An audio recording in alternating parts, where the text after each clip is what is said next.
Good day, everyone, and welcome to something very special today. It is not a Fury of Dracula video as any other up today, but something completely different. Battle of Five Armies.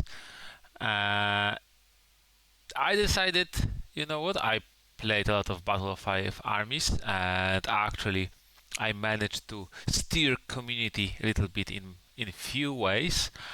So I thought maybe I will be able to promote Battle of Five Armies a little bit more. It is very hard video to make though, because I'm not quite sure myself who is the target of this video. Who should I talk to, right? In a sense that there are not many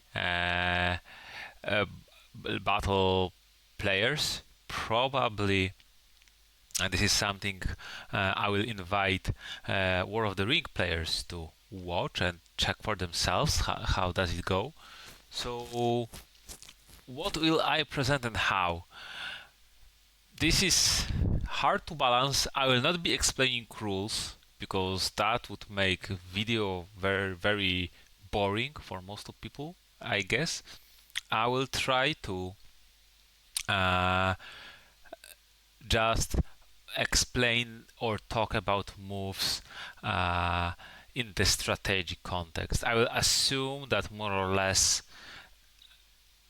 if you watch this video, you more or less understand Battle of Five Armies. Maybe you don't know the every key aspect because, for example, you played War of the Ring and many rules are very similar. So then maybe I'll sometimes underline differences between War of the Ring and Battle of Five Armies. And also why Battle of Five Armies is a cooler game and better game. So if you are interested in that, then welcome and let's try. This is actually a game I played a long time ago. I think, was it a year ago or 2 years ago? I don't even remember myself. I played it against Tom Bombadil. I decided to pick for this recording game against him as, let's say, honorary mention because he is very enthusiastic about Battle of Five Armies. He teaches new people, and also he's a very fun person. I kind of feel like in the War of the Ring community he is quite associated with Battle of Five Armies, so who better to pick? He's playing three people, I'm playing as Shadow. In the community there was and still is like strong consideration that Shadow is the weaker side, which I think overall is. But what I think I personally achieved is to convince people it is not that weak as people imagined. Maybe because of a lot of people like transitioned War of the Ring strategies into Battle of Five Armies, and the tactical strategical layer are actually completely different, despite the fact that a lot of rules, like core rules, core gameplay rules, are very similar. So here, Tom Bombadil uses very standard opening. He activates three generals, Bard, Dane, and Tandril. So he gets to place three leadership tokens, the Lone Dwarven Veteran, which is like basic approach because you aim to use a character die to move him into Eastern Spur. And then one here in case I attack. It is good to have a reroll, and you usually have third leadership token. It can go to various places. Tom played it here in lower slopes. So I get to draw a shadow up to the number of fate tokens, up to the number of activated generals, and it is one with fate card. Usually, obviously, as shadow, you aim for the lowest fate because you want to for that to go as slowly as possible, because you want to have Thorin as late as possible enter the game. So yeah, I am happy with that. I don't want to see the 2 fate to unlock Bilbo too early, so that character dice will be a little bit more tricky for free people to use efficiently. And the Eagles are coming. It is a decent card, but the issue is that the effect of it is felt very, very late. Sometimes game is over by the time the Eagles enter the game and actually do anything useful. So now, as me as shadow player, I have to spread up to 6 bats and leadership tokens. So I usually go with 3 for 3. I usually split 3 bats somewhere in the valley and the eastern bank, and split 3 leadership. This is, you want some leadership, you want to some bats, but this is not that very important. Usually as shadow, you move like 1 or 2 armies. And then I roll the dice. Masters. Yeah, okay, what do we have here? If you would be looking at terms of War of the Ring, you would say, oh man, what a bad roll, like Palantirs, the weakest die, Ice, the weakest die, and all of that. But this goes out of the window. Early Palantirs here are actually very strong, or can be very strong, because Palantirs draw you 2, not only 1, event cards. So they can fuel your engine, fuel your card's hand pretty neatly and be very flexible. And also, there are a lot of powerful actions in the event deck, in the cards. So this is something. Sometimes Palantirs can be more useful than any other die. And having Ice early, sometimes it is good as shadow to be able to pressure with armies early, so free people cannot just recruit for free.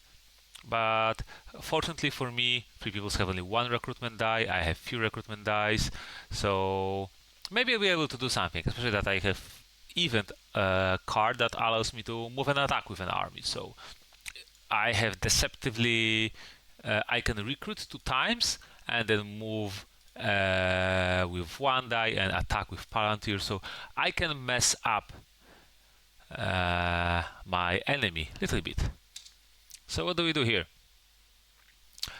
He activates Dane and places flips. No, he decided to activate Bard and flip recruitment token, I think. Yes, a Dwarven regular, decent, and then runs with the Dwarven veteran into the Eastern Spur. So it is a fortress with 3 soldiers, and because this is Dwarven veteran, so 4 dice. So it is, despite being quite thin as an army, it is still quite hard to be taken by shadow. Definitely can deal a lot of damage.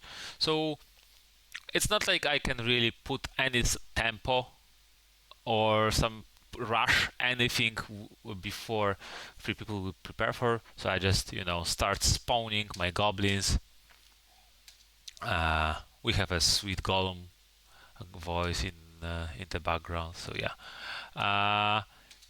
So free people use your recruitment, the typical recruitment. You just put up soldiers on the battleground, and nothing really crazy. I'm just getting my goblins racked up, which is reasonably decent for shadow to have that options, because I can, with my events card, maybe I can aim to do something with them. I know I can count on goblins most probably this game, and not like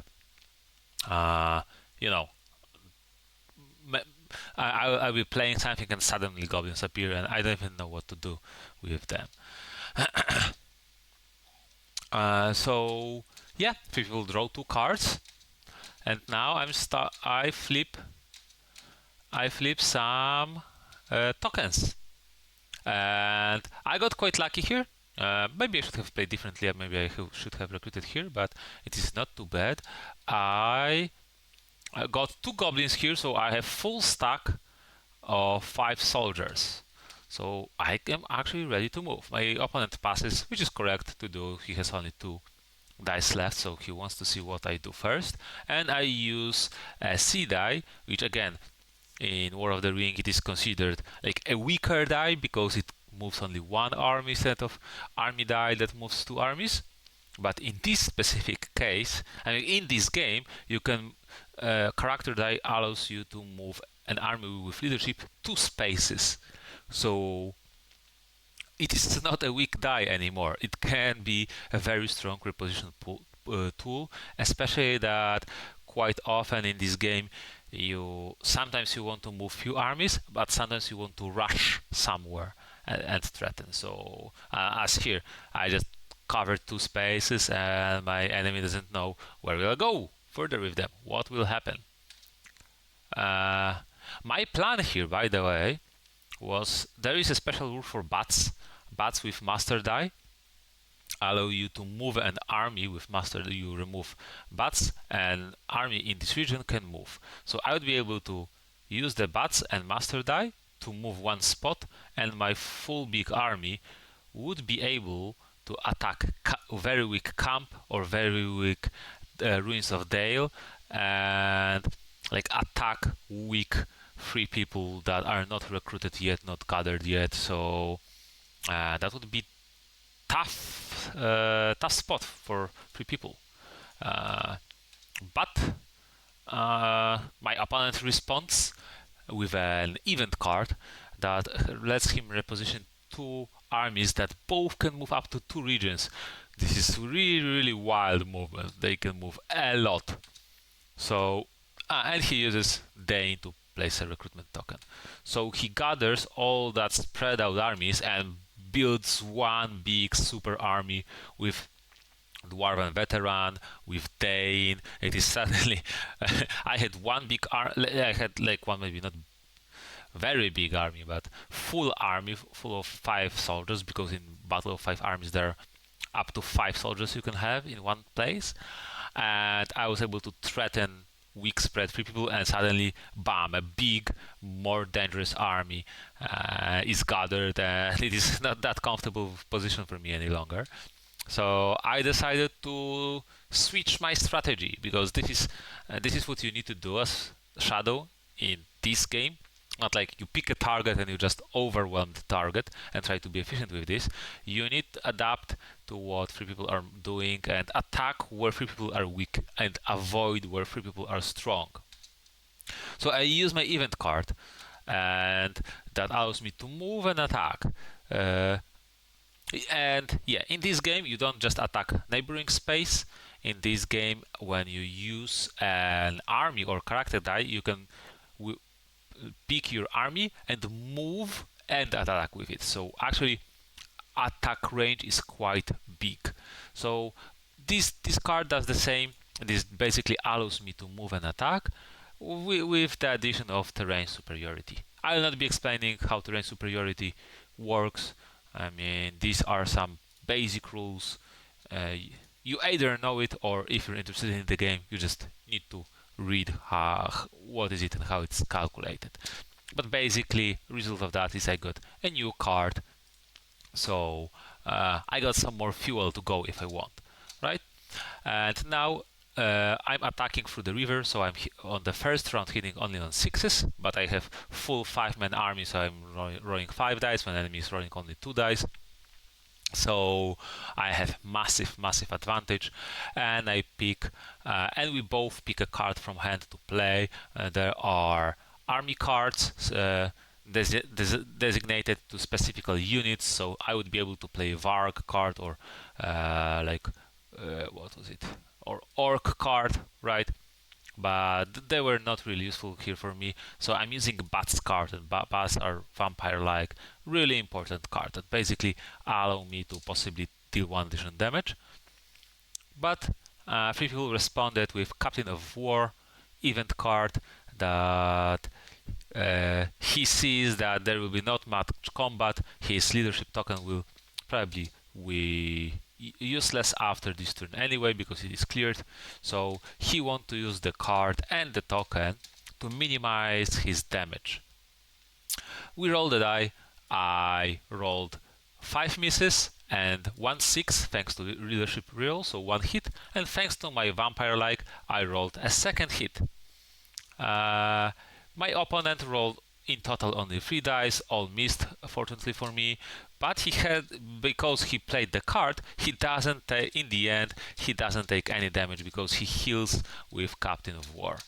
So yeah, good play, good uses of resources. His weak 2 guys survived the slaughter. He uses his big army then, repositions to defend Ruins of Dale, which is again like this is the big difference between War of the Ring and Battle of Five Armies, is that as 3 people you need to be mobile, not just stay put, recruit, and wait until your fortresses fall. You need to be active with your protection. You need to move around and respond to what Shadow is doing. So one of the basic goals of Shadow is that if you take Ruins of Dale, you can recruit Bolg, very strong Shadow character with 3 bodyguards. Or if any army is in the red region, the valley, you can get Bolg with 1 bodyguard. And bodyguard token is very powerful. You can just spend it anytime to just cancel all the damage done to your army. So Bolg with 3 bodyguards token is such a massive threat. Like it is, like 1 army with Bolg with 3 bodyguards token can like bash through 2-3 armies, and it is very threatening. But you know, I see that his army is too big. He has too many soldiers. I'm not taking anything here, so I just take every Bolg. Bolg is not a very important character for many ways. First of all, by himself he gives 3 leadership, which is a lot. It is such a big difference if you're rolling 1 die or 4 dice. Your army is much more effective. He starts with 1 token that can like switch results of a battle on its head. When enemy has a lucky roll, deals you 5, sometimes even 6 damage. Normally you just lose after seeing such a roll, but Bolg says, nope, I can use my token and I don't take the damage. And also, when he's placed on the board, he goes with Great Orc, and Great Orcs are important because they are, you can say, the strongest Shadow unit. And also, he flips a token in each of the recruitment regions. So massive army. I got leader, I got big orc, and also I got 4 tokens. So yeah, my armies are ready to go. So that was the first round. 3 people achieved the goal in a sense that they merged a lot of their armies and they are ready to defend. And I achieved my goal in the sense that I have recruited Bolg, I have a lot of armies, and now I can think, where do I attack? I see empty front gate and empty camp, which usually isn't necessarily that big of a deal, but remember, I had 2 goblin recruitments, so if I get 1 more goblin and I can take those spots. So the end of the round, leadership tokens are removed, bat tokens are removed, everyone draws 2 cards, 1 generic and 1 story of their faction, and 3 people go back to activating their 3 generals, or up to 3 generals, but you rarely pick less than 3, and placing number of leadership tokens up to the number of activated generals. So 3 generals, 3 leadership tokens, like in a cute line, so he can like act almost anywhere. And yeah, and now I draw the tokens. I draw plane 2, which isn't a 1, so I fish for another one. Ones are most common in the pool, so yeah, and I want to have ones to unlock the special powerful characters as late possible. Again, with a special event, but what can you do? Let's see what is it. Again, oh, eagles are not kindly birds. Again, buff to eagles, the characters that are like fairly late, but if eagles will come into play, they will just demolish my ass. So I hope to, if not win the game, to have a heavy advantage. So I'm spreading my bats, I'm spreading my leadership again. I put one in here. I don't have a way, I don't have an event to put the goblins here, but I'm thinking, hey, you know, maybe I'll roll one eye, maybe not. If I roll an eye, especially with the character dice, I can move far. I can maybe take camp, maybe take front gate, so it is worth a try, you know. And I need 2 armies I want to move. I don't think I need that much else. We're rolling the dice, and 3 people rolled 3 Wills of the West, which is massive, really good roll. Especially that, I mean, Will of the West isn't as crucial in this game because they don't unlock special characters or some special stuff. It is, but still, flexibility is king here. So yeah, we're joking about Day Without Dawn. And what does he do? So he uses his Bard General that allows him to flip immediately one of the tokens. Yeah, camp is empty. Why not to do this? And uses a sea die to teleport his army. Okay, no. His army is here, and his army is attacking. Now, yeah, his army is much stronger, and he sees that I have a lot of reinforcements, so he wants to kill this and clear this as soon as possible to free up his supplies, to free up his stuff. He doesn't want my armies to be running around here, right? Again, that's the difference between War of the Ring. As 3 people, you are attacking a lot here, like as a countermeasure. So I draw a card because I have terrain superiority, which is actually useful. It makes opponent roll 2 dice less, which is very useful effect. So we both pick a card. I picked orcs because I hoped that my army will stand and fight here for some time, and so I hoped to have a leadership token to just have that little bit leadership, that little bit of more rerolls. And Tom Bombadil rolls. He has some nasty roll. He rolled 3 hits, so with Lakeman, he gets additional hits, so it is 4 damage from the start. And I rolled 2 damage with my maneuver, so not too bad either. I do damage, he got me damage, and how the damage works in this game, it's not like you remove soldiers immediately, you just stack damage, and the moment, and like each soldier can carry 1 damage. The moment there's more damage tokens than soldiers, you need to remove soldiers and 2 damage tokens per soldier until you don't have more damage tokens than soldiers. So basically, each soldier has 2 hit points, you can say, right? So yeah, I got devastated, but I don't really plan. I got cornered by Tom Bombadil here in a sense that I cannot retreat next to his armies, and I cannot retreat through the lake. There are rules to retreating through spaces like that, and if I announce retreat, I don't have allowed spaces to retreat through. So he would pick where I retreat. I would be dealt one more damage, and then I would remove, and I would need to uh, spend damage on my soldiers. So he would be able to, for example, place my army here, so it will be trapped anyway, and I would just need to kill 2 my soldiers, and still I would be taking 1 damage. So you know what?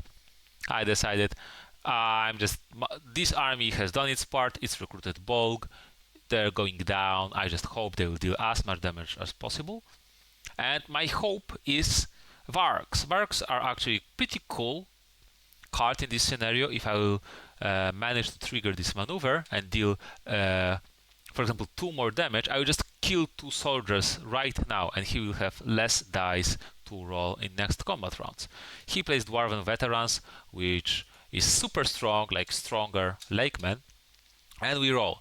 Unfortunately, he hits with Dwarven Veterans, he hits additional damage, so he removes my leader token and deals me 4 damage, which is nasty. But I got 3 damage myself, so yeah, cute. And I kill 1 guy immediately. Two guys, because he had 5 damage total. So he needed to kill his guys, right? Dwarven Veterans are like big units in a sense that they roll 2 damage each. You have hard limit of 5 damage total anyway, but it means that despite his army being damaged and on less number of soldiers, they still roll more dice. But any damage, I have 2 Varks with 2 damage, so any damage just kills my guy. So he just needs to deal 2 more damage. But I hope to maybe get some vampire-like, so maybe I roll 1 damage, I will add second damage from vampire-like. I try to go down swinging. And 3 people choose here regroup. They don't want to use any other card. There was some misconception about maneuver, but it doesn't matter. So Tom Bombadil manages to roll 1 damage. So my guy still stays here. Okay, but unfortunately I roll a miss on all 3 dice. And again we're rolling. I'm trying to just deal as much damage going down, but I didn't. It is a shame. It would be cool for that army to be more damaged. My army dies, so it is a little bit sad. My 5 soldiers died, killing only 2 soldiers, so it may sound like not the best trade, but you know, I have a lot of armies in here and a lot of armies incoming, so sometimes, I mean, this army did its part. So I'm using my eye to put 5th goblin here, and once there are 5 goblins in those spots, the passage is open and they can start moving. So these goblins can start moving. They need at least 1 more soldier here. And yeah, Tom Bombadil uses recruitment die to flip 2 recruitments because he sees what is happening. He needs more soldiers on his back, right? Now I play super powerful early shadow card, which is I play 5 orcs in any recruitment region, mastering region it is called, and then I can move 1 army up to 2 regions. So it is massive recruitment with double move, like lovely card. And Bulk with his massive army, 2 big orcs, 3 wargs, is next to an action. He can start doing stuff. Yeah. And so what do people do? They recruit.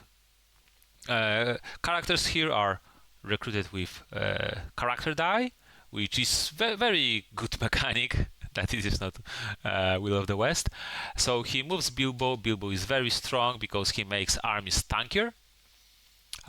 So he makes his Eastern Spore harder to take. He is preparing for my attack here. So I play a card. My usual army card would allow me to move 2 armies, but I decided 2 armies is not enough. I want to move more. So I move 3 armies, and I'm 3 people are happy that I killed my army here, but suddenly there are 15 soldiers approaching when they have barely 8 in here. So yeah, it might have sounded like it was a bad deal for me to lose 5 soldiers for 2, but I have massive numbers. So uneven trade wasn't even that bad. Okay, I keep moving. I move here into these high hills, so I have goblins and bulk here. I decided to not attack this region yet because what is happening? Yeah, he's using Tandril special ability so that he can shoot number of archers that are on hills somewhere in range. There is way to range, so it is some type of archery attack. It can 5 dice at 5, and he hit 1 damage on bulk, not really that devastating. And he hides his soldier in front gate to defend at least with something. Front gate is very important spot. And then I have 2 dice. I can do a lot in here, so I'm not sure myself what I want to do, because I can either take Eastern Spur with my 2 massive armies against taking fortress is difficult, but with with everything I have here, it is like I would be able to take it. Or I have 5 goblins here to take the front gate with only 1 soldier. So this is interesting strategy decision, which one you prefer, which one I prefer. But I decided, 5 goblins, they are great at taking front gate. This is like the best unit. Usually this is the worst unit in your roster, but when taking front gate, they're really good. He doesn't have a leadership token here. He doesn't have anything, and I have goblins with leadership. I have 2 bat tokens. So I can take front gate, and maybe if he will try to recruit at camp, I will be able to get out from the front gate and even start killing these soldiers. So I wanted to unlock, let's say, on the strategic layer, the goblins as fast as possible, especially that, I don't know, he will start the turn next turn, and he will start do some tricky stuff with this army. Maybe he will kill my goblins. There is an even card that allows you to move 2 spaces and attack, and that way defend the front gate. So I decided, you know what, I have 2 massive armies here, they can take it anyway, right? But front gate is not, it is an opportunity, it is hard to pass. And we're fighting. I use the vampire like because it is excellent card in that situation. As a rules revision, forts are hard to take because it is extra health for the army, so I need to deal 6 damage to the fort to break it before the army will be taking damage. But also, when I'm trying to hit, I don't hit on 5 and 6s as usual, but only on 6s. So it is demanding to take fortresses. So I roll 1/6, but then again I have bats that just deal an extra damage, which are excellent at taking fortresses, because I don't need to roll those 6s, right? So yeah, and I start breaking the fortress, and it's just 1 dwarf without rerolls, so it is not even that dangerous to take it. I try vampire again, so on 6 dice I roll another 1/6, which is like what you would statistically expect, I would say. So another 2 damage, and here also damage, but this is 5-man army, they can take some number of damage because someone will start dying, right? And now goblins are going to war. Goblins have the weaker effect of bats, in a sense that I can deal extra damage to enemy, but I take 1 damage too. But in case of taking fortresses, this is like completely fine effect. I would gladly exchange 1 damage on my army to reducing the stronghold, but I'm not able to roll a hit, sadly. Fortunately, Tom doesn't roll a hit either. So yeah, my maneuver card is used. I cannot use it until I pick up, so I have to play regroup. I don't roll any damage, but he rolls a damage. So yeah, but this is like a situation where I don't know even what type of luck he would need to, I don't know, for this to turn around. So I play goblins again. I rolled a 6, so with goblin card I'm able to break. He played commanding voice, so he adds leadership to his one guy. Nothing really impactful. So yeah, he rolled a miss and a miss. So finally, the lone brave dwarven soldiers. The gate is broken and open. I roll 3 hits. He rolls one hit or no hit, don't remember, and I'm in. I took the fortress, which is usually rarely taken by Shadow because it is such a strong defensive position. If there are just few soldiers, it is extremely hard to take, but as you were able to see, one soldier, I mean, it simply doesn't do enough damage to just stop the attack. Yeah, round 3. I got Orcs of Huge Size, which is interesting card. Very situational. I can kill my big orc to take a bodyguard. It can be good, it can be useful, but not in situation when I'm surrounded by 2 armies. I have already the damage token, so like, I might not have time to use it. And again, there are 3 activations. 1, 2. Wait, 2 activations? No, they should. Yeah, and here leadership token. So yeah, Gandalf is activated, and he was activated previous turn 2. He got the concentration token. Gandalf can blast some fireballs. So yeah, I got an unlucky fate pool. I got 2 into 3, but that happens. Fortunately for me, even if the fate will got a little bit higher, Thorin can be recruited only into front gate, but guess what? Goblins are there, so he cannot be recruited. So the fate for few turns don't impact me that much. Okay, I split my leadership. I have,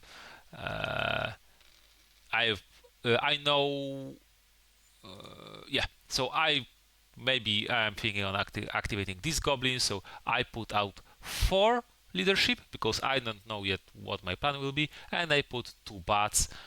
I put them here because this is probably where the combat will happen, right?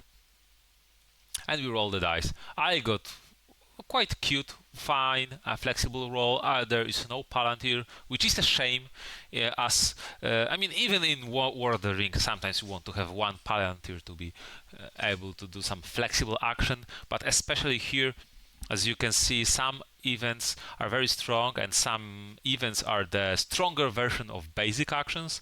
Instead of moving 2 armies, you move 3 armies, for example. So Palantirs are actually good flexible dice. Yeah, but I have no way to recruit a goblin, at least for now, so this one is useless. So, but now, another interesting event we can see.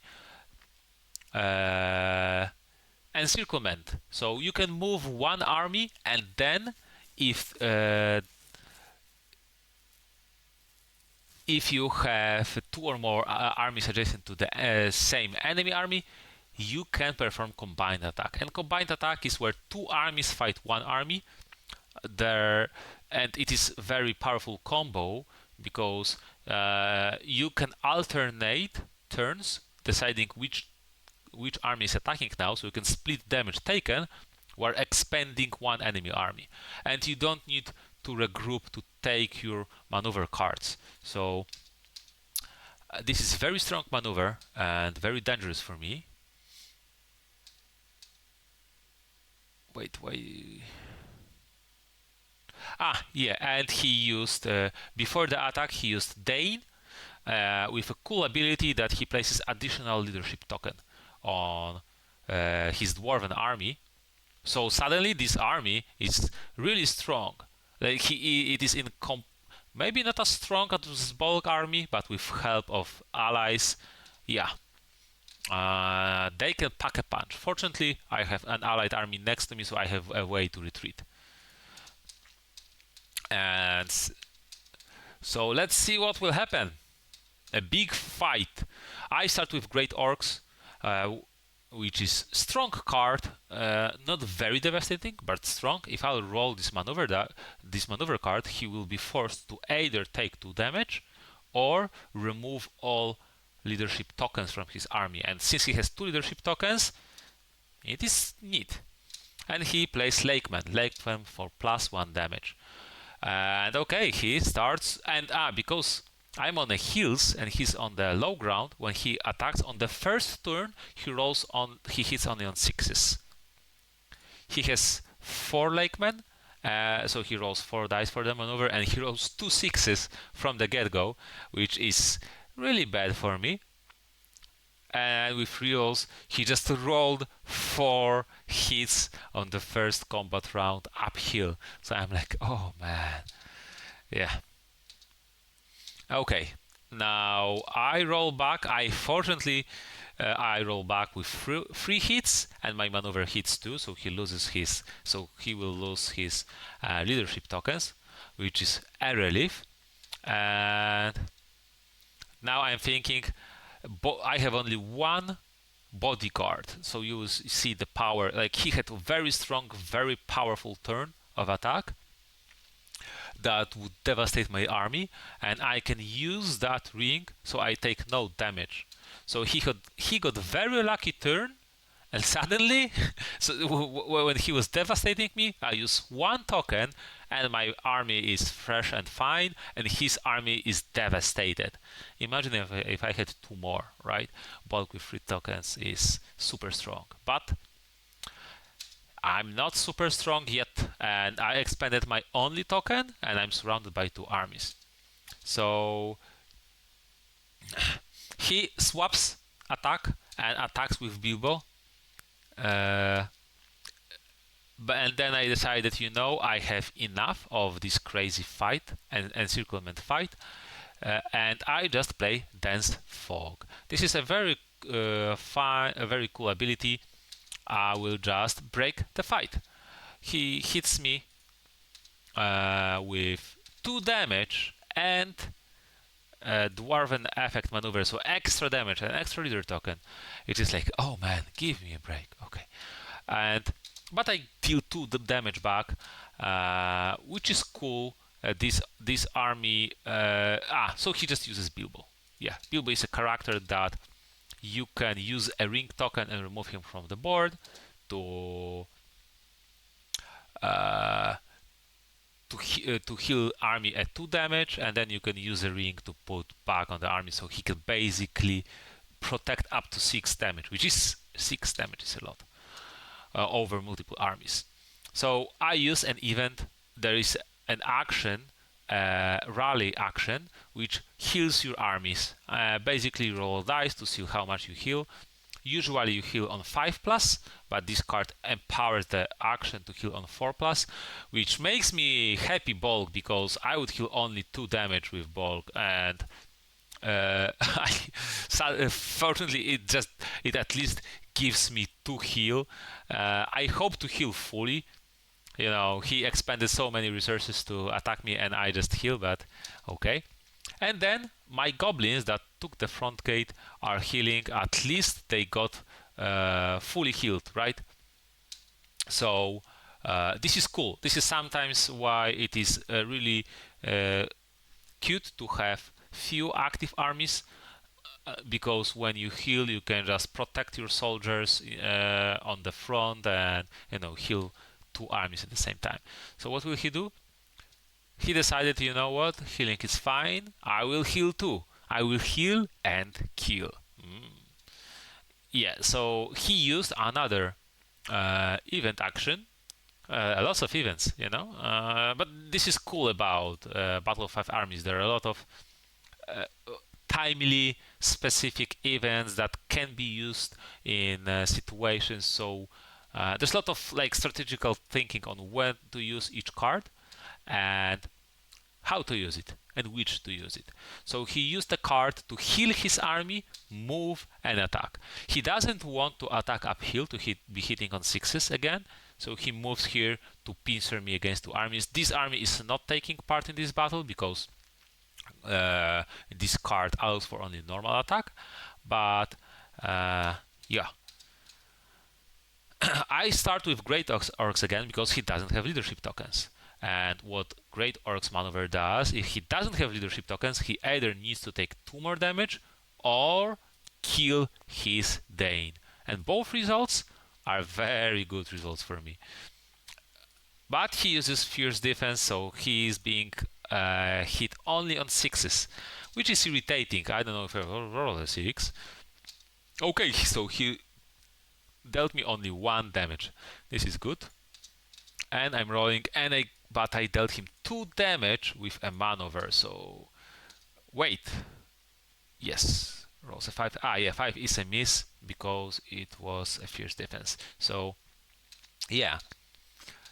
Finally, I mean, he was bashing and dealing me a lot of damage, but finally I got a really good roll and he got bad roll, and his dangerous attack got averted and defended. He was considering here, should he lose Dane or should he take 2 damage, and he decided to take 2 damage, which is very risky. Every single point of damage now is a dead soldier. But my army is not holding up that well either. So yeah, I'm using Works because you know what? He has a lot of tokens. I want him to lose soldiers, to lose dice, right? And he uses his, obviously, Lakeman, the basic really good card. Look at that roll. What is happening? Like, so he hit me for 5 more damage. So I go from 3 to 8 damage. I have 2 soldiers standing. Oh my god. Yeah. Yeah, he rolled too many. What does he mean? Yeah, one too many because he missed 2 dice, so he was able to reroll 2 dice, right? Yeah, so this was a reroll and that doesn't count, but yeah, okay. 5 damage. Fortunately for me, no, not that fortunately. I roll just 1 hit, but he has to -1. Interesting. Yeah. My hitting is very poor. He is a little bit on negative too, but not that much. So yeah. So yeah. I got stack of damage, so basically all of our works die, and he has only 2 soldiers standing, so he decides to press. And sometimes you may think, you know, why is he losing soldier like that? I mean, he may be dying here too. But there's a rule that if Bulk dies, Shadow immediately loses the game on the spot. From my perspective, it is quite understandable because I don't think Shadow has much chance of winning without Bulk. So, but you know, if he will roll 3 dice with 2 rerolls, maybe some card, maybe some maneuver. Dealing 2 damage here is really good odds. So I decided, you know what? Yeah, I have a great confusion. So I was thinking, you know what? Maybe I will try because I'm still rolling 4 dice because each of these guys has combat strength too. But then, you know what? He has Dwarf and Veteran. He will play maneuver. So if he will hit with his die and he has the leadership, if he will hit, he will just win the game. So with a reroll, it is over 50% chance. I don't think I didn't take that fight, right? That would be stupid. Yeah, okay, I ran away, which is a shame. I lose a big orc here because I have to run to my army. But I think I need to take damage first. When you are running, you need to like adjust the damage. You cannot be holding the damage. So I need to remove a soldier, take the damage, and then I run away to a full army, so I need to remove another one soldier. So basically that escape costed me 2 soldiers, which is a big shame. Yeah, okay, so what do I do? What do I do? Oh yeah, okay, I am recruiting because I decided, you know what, I had 2 massive armies, I had 10 soldiers, he didn't have that many, and he lost only 3 soldiers when I had 5. Is it fair? No, it is not fair. I don't agree, but oh well, I have still another 13 soldiers here, so you know what? We can trade. I can expand you. So he takes that time to recruit 2. And yeah, and I start moving armies.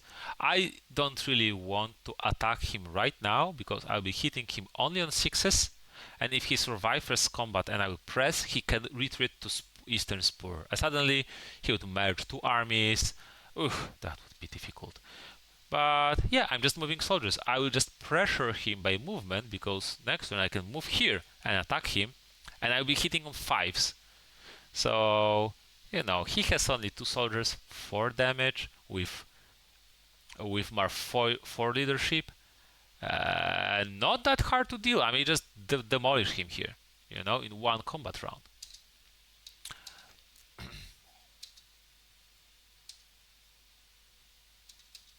Okay, and now he uses a character die to move up his Ravenhill army, and he has an army full of elves, which allows him to move Bilbo, because Bilbo has the special rule that whenever you expand sea die, you can just put him on the board. I would love to attack this army anyway, because, you know, Bilbo has the number of uses. You need to bash through Bilbo anyway as Shadow. This is the sad truth. But I don't want him to blast my goblins with Gandalf, and Gandalf is still active. He can shoot with him this turn. And from the first round of the game, I'm still holding Troubled Mind, and I'm planning to use it here, because he moved here to be able to shoot. Right? This card says that I can pick any general, and that general cannot use general ability of this character. So he was charging up his Gandalf, he activated him again, he positions him to shoot, and now I disrupt his plan, and he cannot shoot. It is possible to remove this card by just using Will of the West and removing this card, or using any other die and losing 1 fate point, so pulling your like win condition behind. But is it really worth 1 die and fate point? I don't know. And I decided, you know what, I am done with this stupid armies. I don't want to be dealing with you. I'm taking 3 Ruins of Dale. I'm on 6 victory points now.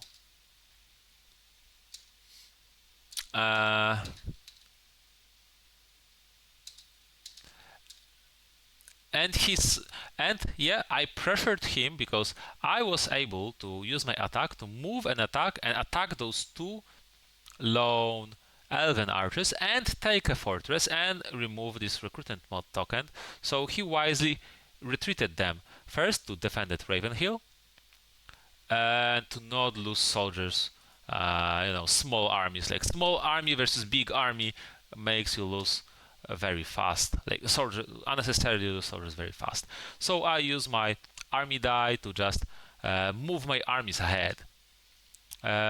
You can in the mastering regions you can stack armies in bigger stacks than 5. This is like the only exception. So I have strong bulk army ready to attack any weak points, and there are still few weak points: camp, lower slopes. Even the elven army, I mean, it would be tough fight. I don't know who would win, but it is dangerous because if I will get weaker, he has reinforcements very close to him, but I have goblins. Gobos, yeah. And I have 2 armies here that if he will move with those armies to help with camp or front gate, those two armies can easily take this. If he will move this, I can attack here. If he will stay in place, I will just move my armies and take camp and lower slope. So this interesting strategical situation. Like his defenses are strong but spread out and have many weaknesses, right? So yeah. And I got climbing goblins, which may be useful to move those goblins here. And I have mastering for battle, not that useful at this point to flip 3 tokens.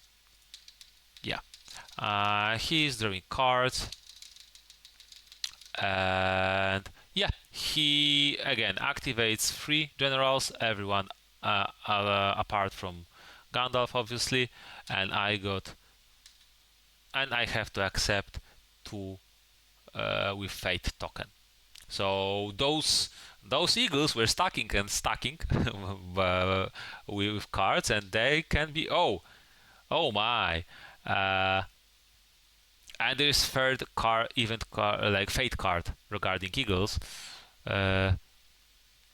So yeah, he gets 1 more eagle into the box, and they can be recruited now with a C die, which is scary. The thing is that because of all that tense fighting, he has like Thorin. If he would be able to retake front gate, maybe Thorin to recruit, eagles to recruit, and eagles don't do anything the turn they are recruited. So will he have time and some peaceful time to recruit them? I would say I don't know, but the reality is that I do know.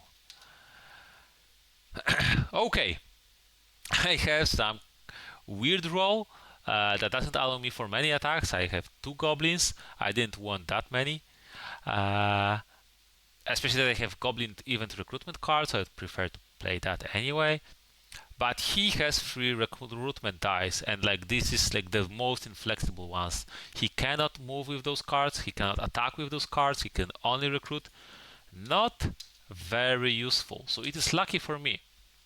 So he uses one of his generals to just put recruitment token, and he flips 2 recruitment tokens with his recruitment die. What else can he do? This is Dwarven Veteran, which is the strongest unit, and Elven Archer, which is good unit, but 3 people have only good units. So I decided I don't want any of Dwarven Veteran stupid stuff. He is lone soldier with no leadership. 5 on 1. Come on, I'm killing you. I just want to kill you. I use goblins, maybe it doesn't matter. And he uses Dwarf Veteran. I roll 2 damage. It is enough to just kill him, but he rolls the maneuver die. So this die doesn't matter. So one guy dealt me 2 damage with maneuver, so 3 damage and recruitment and leadership token. So I'm really battered. I'm like, oh, this hurts. One guy, 3 damage. Okay. Not fun days. At least I killed him. I'm just considering, should I split armies in some way? Should it be inconvenient? What should I do? But in the end I decided to have full army. And now he decided to use Tandril to shoot my goblins, because he wants to probably finish them. So he dealt 2 damage, and my goblins are at full fight. They just fought with 1 guy, and they're full 5 damage. And now he uses the very strong card that allows him to move an army 2 spaces and attack. So he moves 2, and yeah, he does the proper stuff. Battle of Five Armies is the game of gangbang. You want to gang on the weaker enemy and just murder him. Just kill as much as you can do. For as cheap as you can afford. You just want to murder as many enemies as possible. Okay, I start with Great Confusion because I want something to survive here if possible. And he rolls 3 hits with his maneuver Wood Elf Archers. They're the same as the Lakemen. So he just has he was rolling on 3 dice because of my Grand Confusion. So he rolled 3 hits and a maneuver. So he dealt more damage than he had the dice. Okay. Okay. This is how you do this, right? Okay. In the response, I dealt 2 damage. Okay. Okay. One goblin survives. This is fun. Funny is that he survives. He is quite irritating.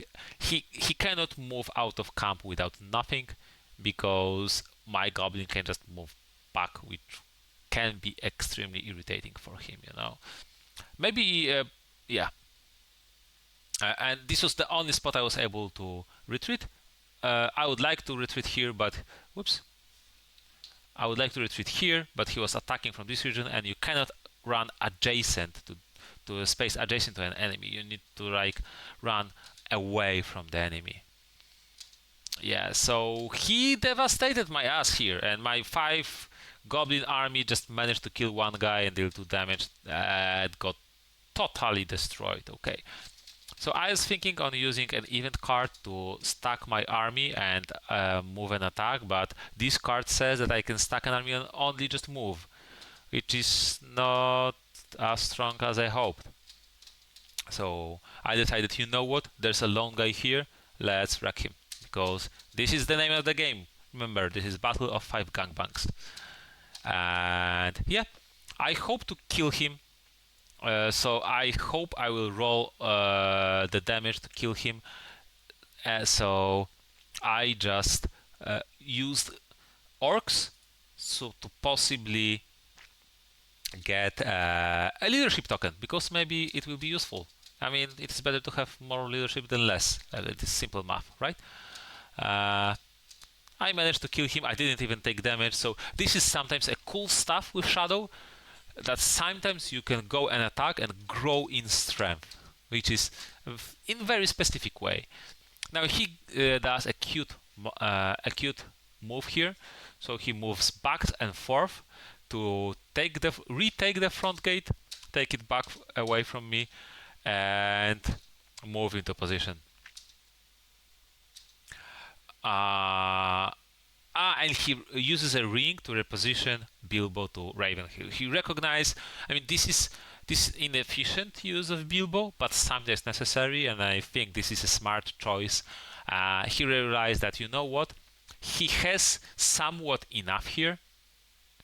I still have 2 big armies, but he has actually 1 big army with a lot of leadership and fortress. So he has somewhat enough here. But this is very weak spot next to huge bulk army. He needs any help that he can get. I just use a sea die to just take this spot for free. I can take 3 fortresses, why not?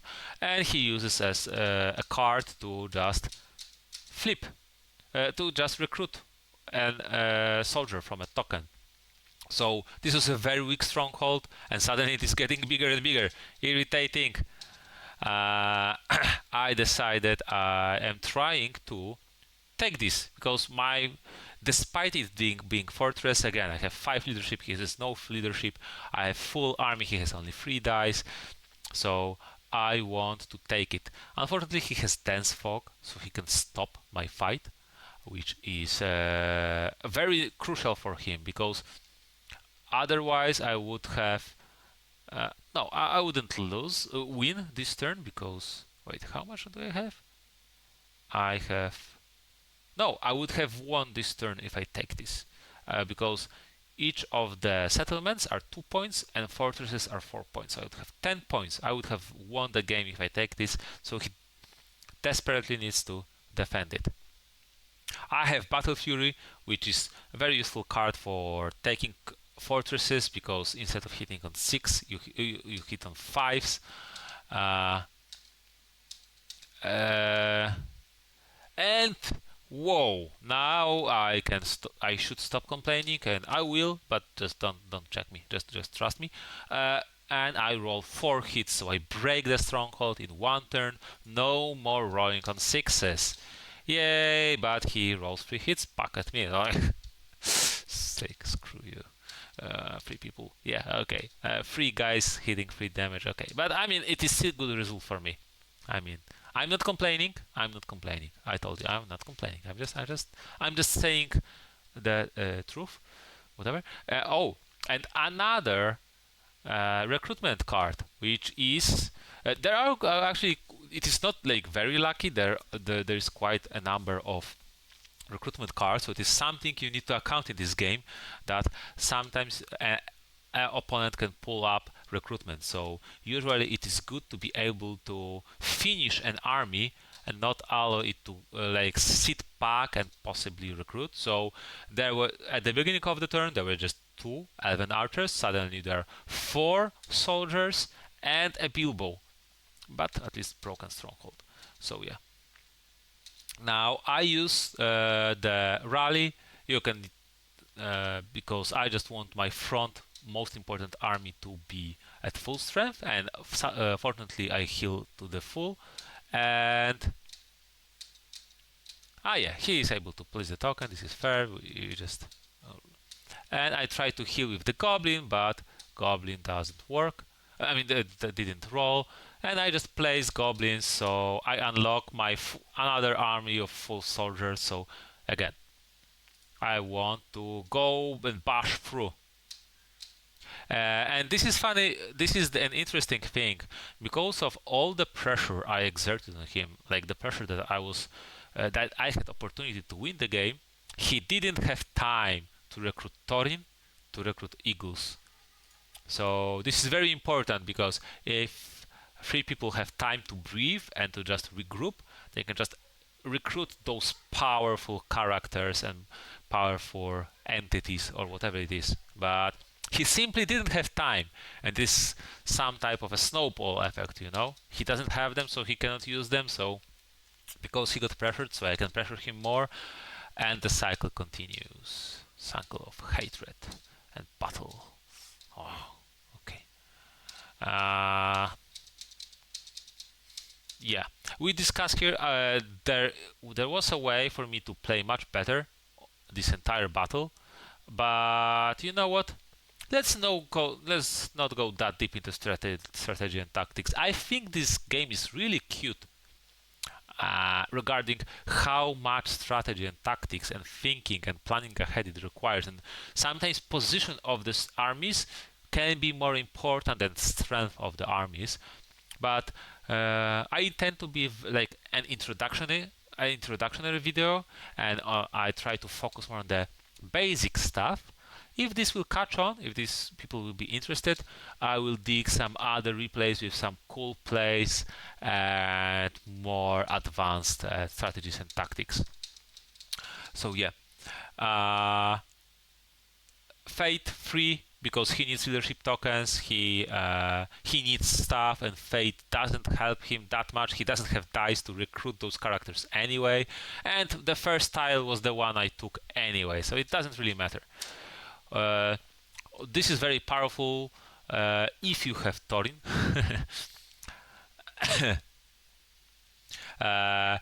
Thorin becomes a super stack dude, basically. This is what this card does, but there's no Thorin yet. So I have actually 7 dice. This is very important. This is big success for me because I have 2 settlements in the same region. As Shadow is one of your step goals, if possible to achieve. I have Ruins of Dale of Fallenbridge, so I get extra dice. So I have 2 dice up on 3 people, which is a big deal, you know. And because of that, I have more leadership and bats to put. Yeah. Okay. We'll put telling some compliments in the chat, but it is not time for compliments. This is time for murder, battle, and blood. Okay, he uses master die. Yeah, and again, this is quite tough turn for 3 people. So this is worth to point out because he rolled again 2 master dice. So late in the game, master dice are not that important, because what is very important is the tempo and ability to catch up with armies, to attack if someone is weak, to retake taken strongholds. There are 2 settlements that is just sitting here. if he had a lot of movement, maybe he would be able to just move and even force me to expend dice to slow down the game. But he has 2 dice that don't give him that much, to be honest, And I am lucky because I have my all dice apart from one master die is attacks. Palantirs in this game, Palantirs in many cases you can count as attacks. And yeah, I have attack event in my hand, right? So yeah.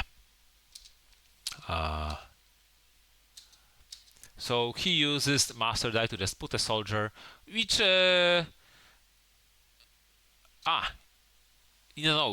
used Bard to flip the token, and he plays master die. Okay, I said master die are not as strong, but he has an event that recruits another soldier. So yeah, this is the danger. I took a lot of time.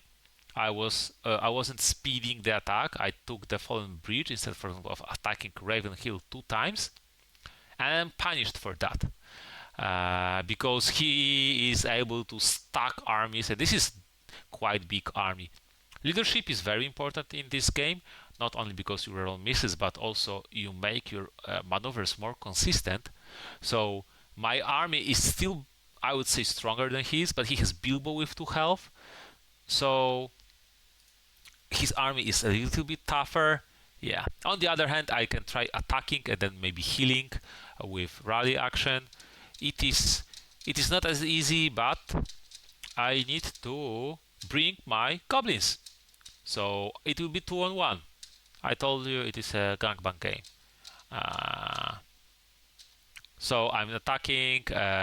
I think it may be, yeah, I cannot play Vampire-like here because I didn't play any bats in here. By mistake, I put them in the valley. I probably should have placed them here, but oh well.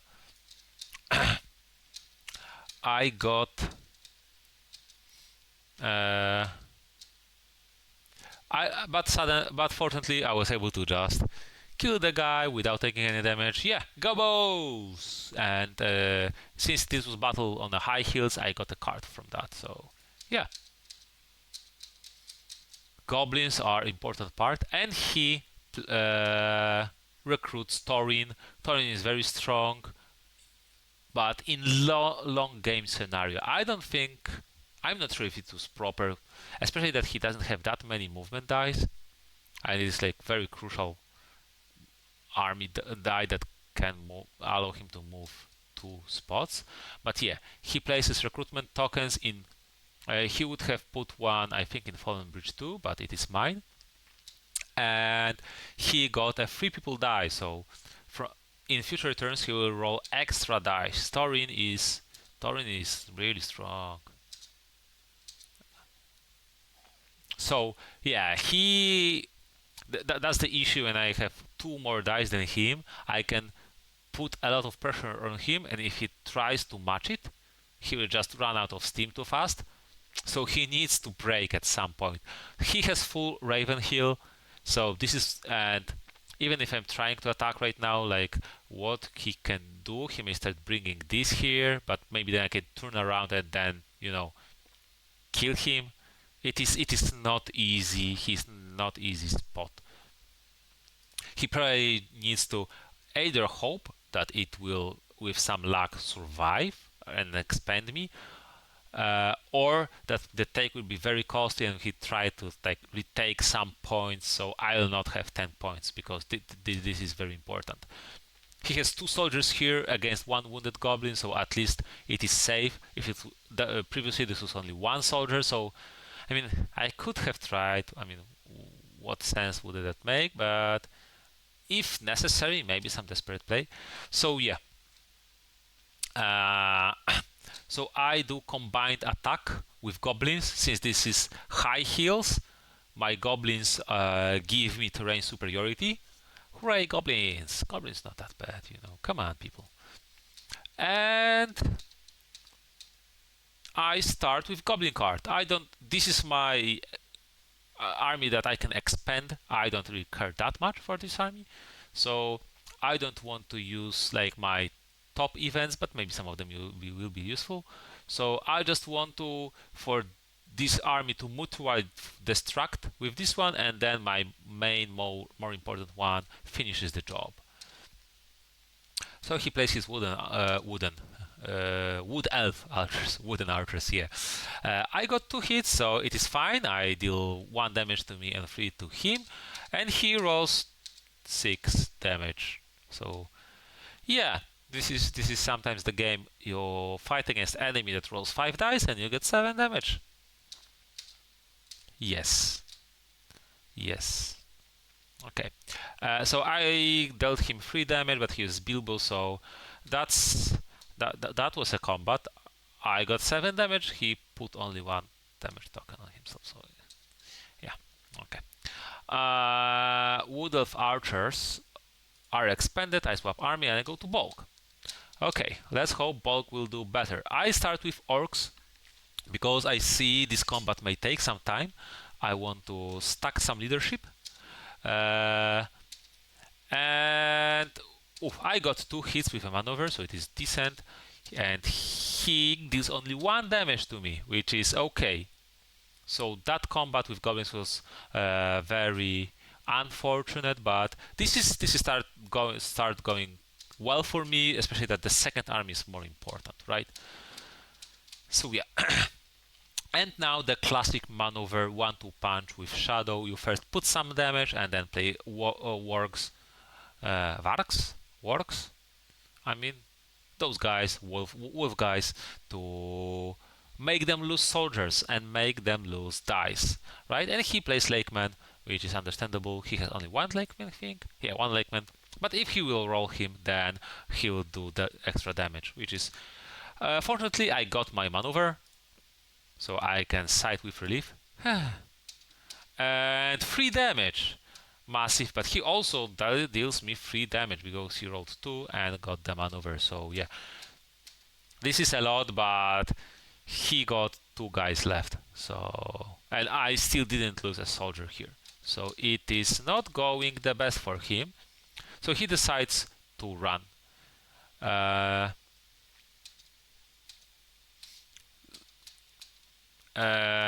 Because of how the rules work, this is funny. This spot is so hidden.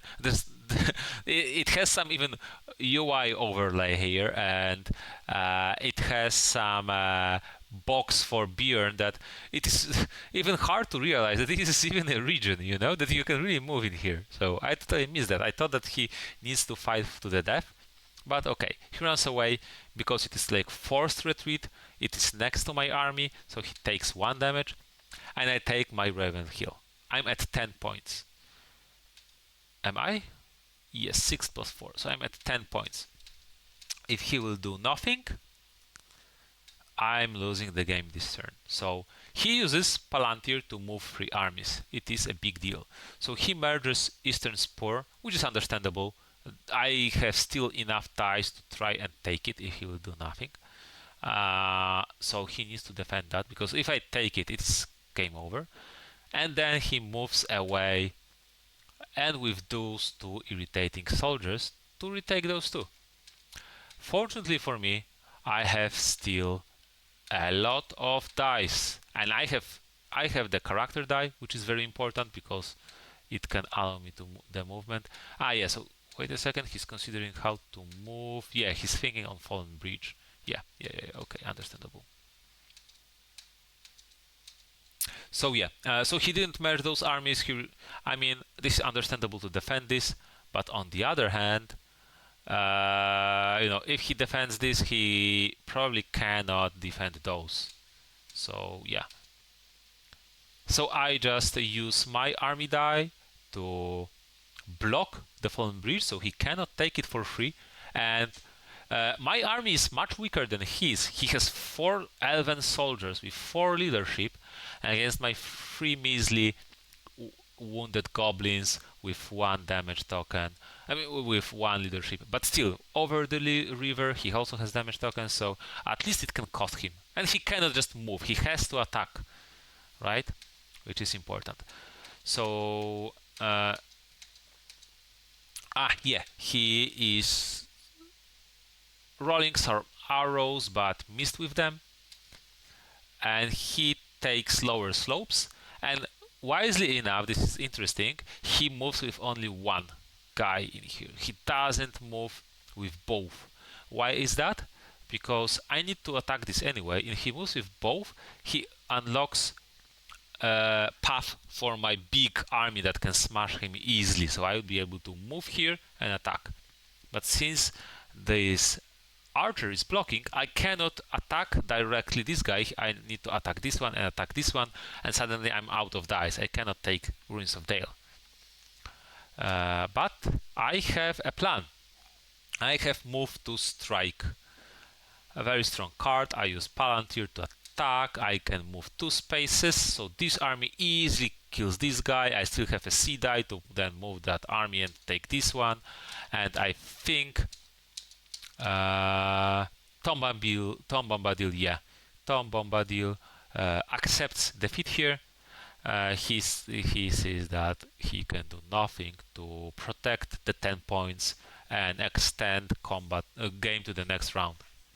And even I probably would be able to win next round too, because I can heal those armies with my master, and I have again like 2 big armies, goblins. He has 1 army here, split here. Yeah. So that was a very great game, and back and forth, a lot of combat, elves running, dwarves chopping, and it is fun in this game to be able as Shadow to just pour those endless or like seemingly endless armies of goblins, orcs, to just blood both sides and fight through. And I still had a lot of armies. It just they were quite far, right? I still have 4. I would be able to recruit about to have an army of 10 soldiers, maybe even more. Yeah, almost 15 soldiers here to just bring 3 more armies through, and 3 people are on its last legs, and just didn't even have time for eagles. So okay, that was really great game. Well played by Tom Bombadil. He did a lot of like cool maneuvers, trying to defend Eastern Spur by attacking, which is really cool. This is like what I like about this game in comparison to War of the Ring. In War of the Ring, as 3 people, you mostly sit back, right, and recruit. There are some strategic reasons, like strategic decisions. Obviously, there are decisions where and when you recruit, where you move. Sometimes move with character on rare occasion somewhere, but in this game it is more back and forth. It is more intense, and you can do much more.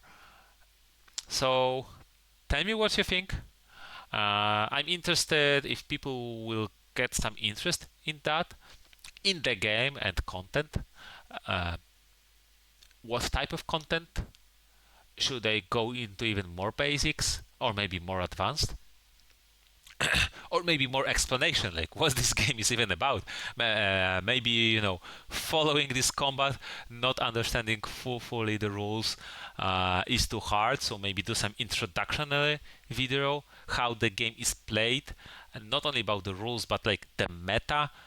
Palantirs are strong here, character dice are strong here. So for typical War of the Ring player, it is like, what?